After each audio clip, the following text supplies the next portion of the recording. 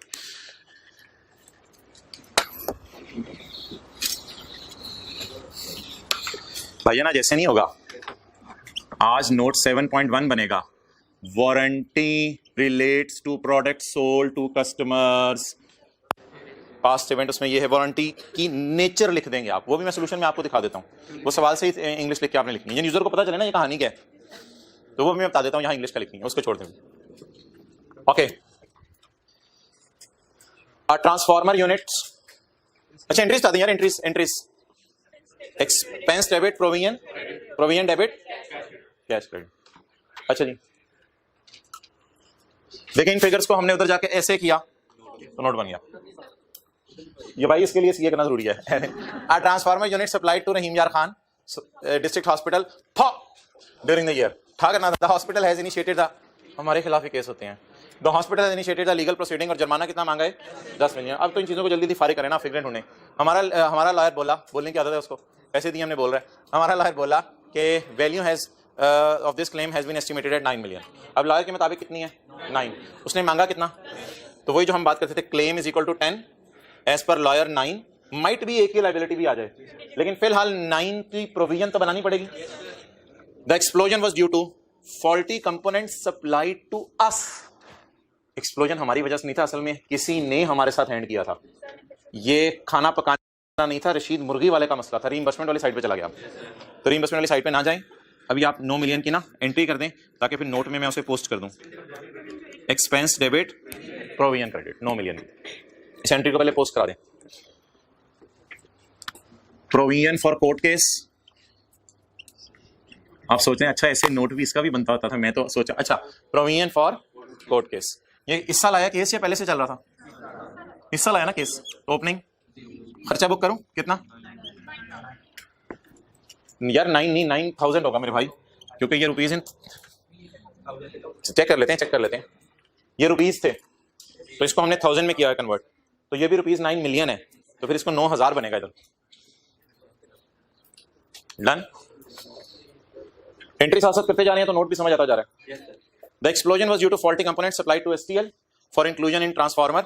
Legal proceeding have been started against supplier. हम भी किसी के खिलाफ केस करते हैं, हमने भी हाथों में चूड़ियां नहीं पहनी हुई, हमने भी किसी के खिलाफ केस कर दिया। किसके खिलाफ? सप्लायर के खिलाफ। हमारा लॉयर कह रहा है STL have a very good chance of winning the case. हमारे केस जीतने का बहुत जबरदस्त चांस है, लुट मचा देंगे हम। And will receive 40% of amount, जो हम पे करेंगे उसका 40% इंशाल्लाह हमें मिल जाएगा। पे हमने 9 करनी है, तो उसका 40% कहते हैं हमें मिल जाएगा।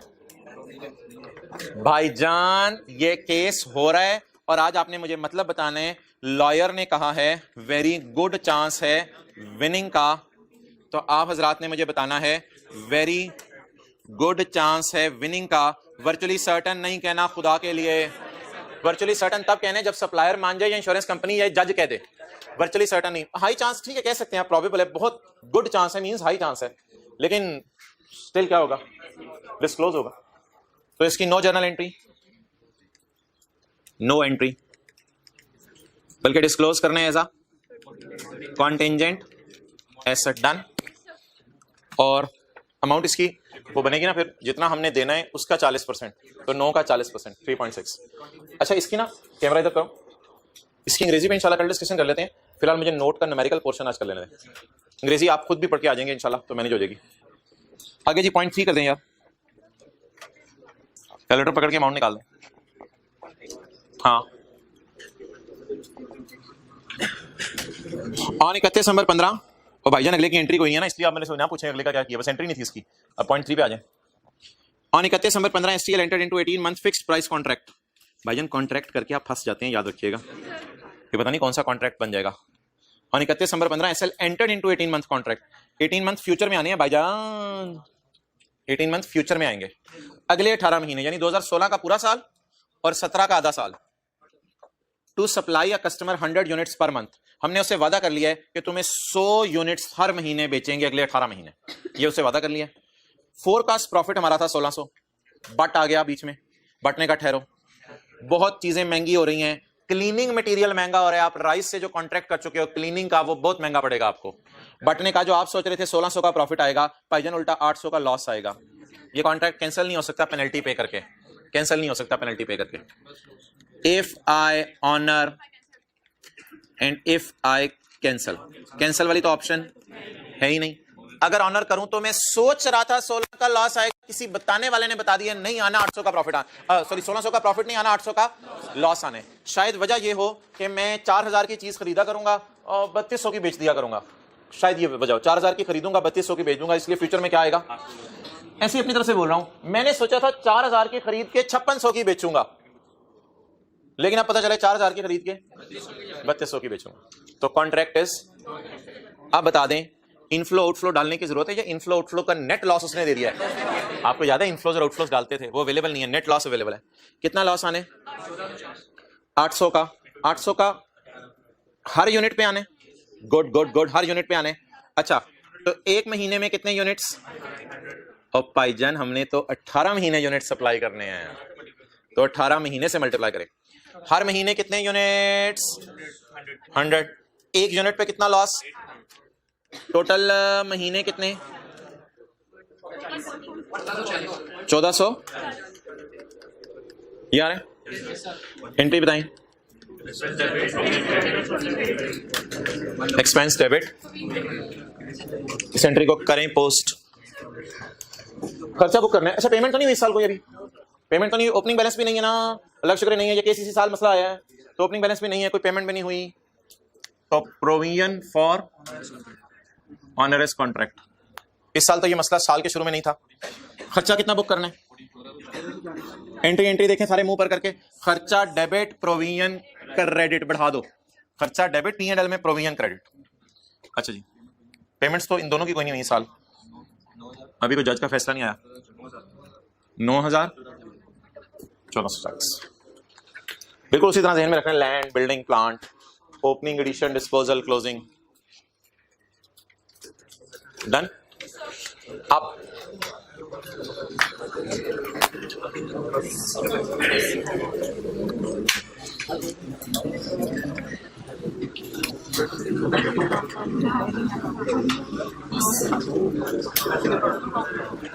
अच्छा भाईजान अब घर में आपने 1.5-2 घंटे देने हैं, ग्लेडिएटर वाला सवाल रिवाइज करेंगे जो सुबह सुबह किया था, उसको एक बार रिवाइज करना पड़ेगा। फिर पास पेपर का क्वेश्चन 16 मैं होमवर्क में भी डाल दूंगा, होमवर्क जरा देख लीजिएगा ताकि अगर किसी को मिस हो जाए तो मैं अभी अपलोड कर देता हूँ। पास पेपर का क्वेश्चन 16 होमवर्क में भी चला जाएगा, ग्लेडिएटर का सवाल एक बार कर लेंगे, पास पेपर क्वेश्चन 16 जिसमें सेल्स टैक्स पढ़ा हुआ था वो कर लेंगे। अच्छा इफ्रिक की थ्योरी पे नजर मारनी है वरना पे भूल जानी है, आज ना नजर मारी तो। वारंटी के अंदर आपने जो है एग्जाम्पल 17 की थी और ये पास पेपर किया था, ये तो शायद आपको याद हो अच्छी तरीके से, इसको एक दफा में नजर ही मारनी पड़ेगी। प्रोविजन के नोट बनाने का तरीका सीखे हमने और पास पेपर ये क्वेश्चन 5 किया हमने पेज 78 के ऊपर। तो अब होमवर्क के अंदर जो आज आके सवाल बचा वो आपको यही वाला करना पड़ेगा, क्वेश्चन 5 जो भी मैंने कराया, और इसकी थ्योरी इंग्लिश पढ़ के आनी है जो सोल्यूशन में दी हुई है, और साथ ये क्वेश्चन 16 करना पड़ेगा पास पेपर का। एक सवाल मैं आपको आज और दे रहा हूँ, वो सवाल मैं यूट्यूब के ऊपर उसकी वीडियो शेयर कर रहा हूँ, ऑनलाइन में मैं 4 वीडियोस शेयर कर रहा हूँ, लेकिन वो 4 वीडियोस आपने आज नहीं देखनी, जब जब मैं कहूँगा तब देखनी है। ऑनलाइन में 4 वीडियोस हैं, यूट्यूब पे भी 4 वीडियोस हैं, उनमें से सिर्फ आपने एक वीडियो आज देखनी है, पास्ट पेपर का क्वेश्चन 18। पहले खुद ट्राई कीजिएगा, फिर उसके बाद यूट्यूब के ऊपर वीडियो इंशाल्लाह शाम तक अपलोड हो जाएगी, वहां से देखिएगा। ऑनलाइन वाले 4 पास्ट पेपर की वीडियोस अपलोड करने लगा हूं, चारों नहीं देखनी, सिर्फ पास्ट पेपर का क्वेश्चन 8 फिलहाल देखना है आज। बंद